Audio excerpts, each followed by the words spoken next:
everyone fine. ಮಹಾರಾಷ್ಟ್ರದಲ್ಲಿ ಕಿಚ್ಚು ಹೊತ್ತಿಸಿದೆ comedian Kunal camera ಹೇಳಿಕೆ. ಪರೋಕ್ಷವಾಗಿ ಡಿಸಿಎಂ ಏಕನಾಥ ಶಿಂಧೆ ವಿರುದ್ಧ ದ್ರೋಹಿ, ಕಳ್ಳ, ಗದ್ದಾರ್ ಅಂತ ಹೇಳಿ ಹೇಳಿಕೆಯನ್ನು ಕೊಟ್ಟಿದ್ದು. ಮಹಾರಾಷ್ಟ್ರದಲ್ಲಿ ಕಿಚ್ಚು ಹೊತ್ತಿಸಿದೆ ಆ ಕಾಮಿಡಿಯನ್ ಹೇಳಿಕೆ.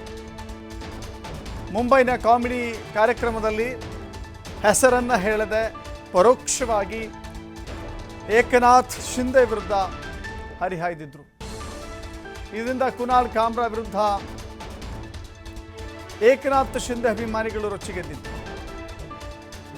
ಮುಂಬೈನ ಕಾಮ್ರಾ ಸ್ಟುಡಿಯೋಗೆ ನುಗ್ಗಿ ಧ್ವಂಸಗೊಳಿಸಿದ ಶಿಂಧೆ ಬೆಂಬಲಿಗರು. ಇನ್ನು ಈ ಬಗ್ಗೆ ವಿಧಾನಸಭೆಯಲ್ಲಿ ಧ್ವನಿ ಎತ್ತಿದ್ದಾರೆ CM Devendra Fadnavis. Comedian Kunal camera ಕ್ಷಮೆ ಯಾಚಿಸಲೇಬೇಕು ಅಂತ ಹೇಳಿ ಫಡ್ನವೀಸ್ ಹೇಳಿದ್ದಾರೆ. ನನಗೆ ವಿಷಾದವೂ ಇಲ್ಲ, ಕ್ಷಮೆಯನ್ನು ಕೇಳೋದಿಲ್ಲ ಅಂತ ಹೇಳಿ ಕಾಮ್ರಾ ತಿರುಗೇಟ್ ಕೊಟ್ಟಿದ್ದಾರೆ. ಕಾಮ್ರಾ ಹೇಳಿಕೆಗೆ ಬೆಂಬಲವನ್ನು ವ್ಯಕ್ತಪಡಿಸಿದ್ದಾರೆ ಉದ್ಧವ್ ಠಾಕ್ರೆ, ಆದಿತ್ಯ ಠಾಕ್ರೆ. ದ್ರೋಹಿ, ಕಳ್ಳ, ಗದ್ದಾರ್ ಹೇಳಿಕೆಯಲ್ಲಿ ಏನೂ ತಪ್ಪಿಲ್ಲ ಅಂತ ಹೇಳಿ ಉದ್ಧವ್ ಠಾಕ್ರೆ ಹೇಳ್ತಾ ಇದ್ದಾರೆ. ಕುನಾಲ್ ಕಾಮ್ರಾ ವಿರುದ್ಧ ಮುಂಬೈನಲ್ಲಿ ಎಫ್ಐಆರ್ ಕೂಡ ದಾಖಲಾಗಿದೆ. ಸದ್ಯ ತಮಿಳುನಾಡಿನಲ್ಲಿದ್ದಾರೆ ಆ ಕಾಮಿಡಿಯನ್ ಕುನಾಲ್ ಕಾಮ್ರಾ. थाने की रिक्शा जज के ऑर्डर में लिखा है जो इन्होंने महाराष्ट्र की इलेक्शन से किया है ना भाई साहब, बोलना पड़ेगा। यहाँ पे इन्होंने पहले क्या किया, शिवसेना बीजेपी से बाहर आ गई, फिर शिवसेना से बाहर आ गई, एनसीपी से बाहर आ गई ना, एक वोटर को 9 बटन दे दिए, सब कंफ्यूज हो गए। चालू एक जन ने किया था, वो मुंबई में एक बहुत बढ़िया डिस्ट्रिक्ट है थाने, वहाँ से आते हैं।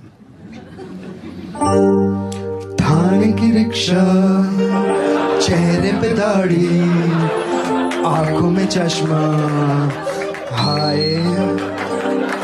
थाने की रिक्शा, चेहरे पे दाढ़ी, आंखों में चश्मा, हाय। एक झलक दिखलाए कभी गुवाहाटी में छुप जाए, मेरी नजर से तुम देखो गद्दार नजर वो आए।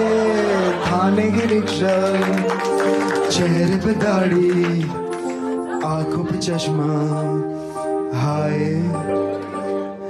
मंत्री नहीं वो दल बदलू है और कहा क्या जाए, जिस थाली में खाए उसमें ही वो छेद कर जाए। मंत्रालय से ज्यादा फडणवीस की गोदी में मिल जाए, तीर कमान मिला है इसको बाप मेरा ये चाहे। थाने की इस प्रकार से स्टैंड अप कॉमेडियन कामरा इन्होंने एक गीत के माध्यम से महाराष्ट्र के पूर्व मुख्यमंत्री और विद्यमान उप मुख्यमंत्री श्री एकनाथ शिंदे जी को अपमानित करने का प्रयास किया है।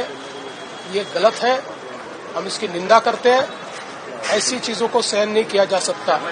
कामरा को मालूम होना चाहिए कि 2024 के चुनाव में जनता ने निर्णय कर दिया है कौन गद्दार है कौन खुद्दार है, और स्वर्गीय शिवसेना प्रमुख हिंदू हृदय सम्राट बाला साहब ठाकरे जी की विरासत ये शिंदे जी के पास है। इस पर जनता की मोहर लगी है, तो कोई स्टैंड अप कॉमेडियन खड़ा रहकर इस प्रकार से उनको गद्दार नहीं कह सकता। जनता ने दिखा दिया, जिन्होंने गद्दारी की, जिन्होंने बाला साहब ठाकरे के विचारों से गद्दारी की, उनको घर भेजने का काम ये जनता ने किया हुआ है।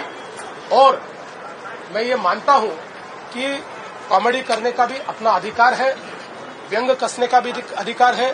हमारे ऊपर भी चाहे जितना व्यंग कसिए, इसमें कोई किसी को दर्द नहीं है, लेकिन अगर जानबूझकर अपमानित करने का और इस प्रकार से इतने बड़े नेताओं को बदनाम करने का काम अगर कोई करेगा तो मुझे ऐसा लगता है कि उसको सहन नहीं किया जाएगा। उस पर जो भी कानूनन कार्रवाई है वो कार्रवाई की जाएगी। जिस प्रकार से स्टैंड अप कॉमेडियन, अरे चलो फिर उनका अगर अर्बन नक्सल ये शब्द आया है तो इसका यही एक अर्थ बनता है कि अभी सरकार चलाना इनको मुमकिन नहीं है, क्योंकि जब जब अकार्यक्षम सरकार होती है, जब जब ये लोग कंफ्यूज हो जाते हैं, अंदरूनी झगड़ों में लग जाते हैं, तो फिर किसी को माओवादी, अर्बन नक्सल, ये सारी बातें उछल के लाते हैं। मुंबई के रास्तों को लेकर के एक मीटिंग होने वाली है, उसको कैसे आप जा रहे हैं? लेकिन क्यों कुणाल कामरा माफी मांगे? क्या गद्दार और चोर ये एकनाथ शिंदे ही है? तो फिर कुणाल कामरा बिल्कुल माफी मांगे, लेकिन एकनाथ शिंदे ने पहले जवाब देना चाहिए कि वही गद्दार और चोर है। मुंबई की सड़कों को लेकर जाने वाले हैं, उस मीटिंग में आप 15 जनवरी 2023 के दिन मैंने आप ही के माध्यम से लोगों के सामने मुंबई के रास्तों के घोटाले के बारे में सारी बातें लाई थी, आप ही के माध्यम से जनता के सामने रखी थी। और सिर्फ ऐसी बातों में नहीं, हवा में बात नहीं कही थी, तो सारे डॉक्यूमेंट, सारे दस्तावेज मेरे हाथों में थे कि कार्टेलाइजेशन कैसे हुआ, कैसे 5 कॉन्ट्रैक्टर्स को काम दिया गया, कितने प्रतिशत काम अभी हुआ है। जो सवाल मैंने क्वेश्चन आवर में पूछे थे उसका जवाब तो आया नहीं, लेकिन मेरे साथ इस बार भाजपा के आमदार भी थे, भाजपा के विधायक भी थे। यही मैं मानता हूं कि मेरे 2 साल की लड़ाई जो है वो आज सफलता देख रही है, क्योंकि मैंने भी पहले कहा था और 2 साल से कहते आया हूं कि रास्तों में और रास्तों के कामों में अगर किसी ने पैसा खाया है तो एकनाथ शिंदे की सरकार ने खाया है। ये मैंने उस दिन भी कहा था 15 जनवरी 2023 पे कि इस सरकार से अपना जो सपोर्ट है वो भाजपा निकाल ले। आज मैं उनसे विनती करूंगा कि जो